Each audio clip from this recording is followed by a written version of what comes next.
Wij zijn natuurbeheerder en eigenlijk net een patatbakker. Zijn kiosk is heel moeilijk rendabel te maken. Om daar een goede pachter in te krijgen, dat is een heel probleem voor ons. En toen hebben we eigenlijk op deze manier, dat kennen we met andere mogelijkheden zien. We zijn dus toch wat meer een beetje een paviljoenachtig iets gebeuren maten. Dus we zetten dingen in de markt, we bieden op de keepelen. Wanneer er misschien een ondernemer die erin staat willen, die zet zijn volle energie erin.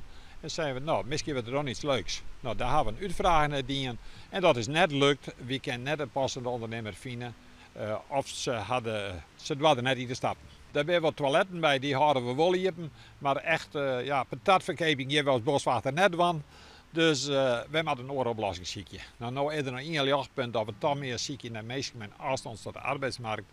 Misschien met denna mogelijkheden. Nou, we gaan samen met de gemeente Weststelling werken nog eens even ziekje van binnen de mogelijkheden op die manier meest nog in te zetten.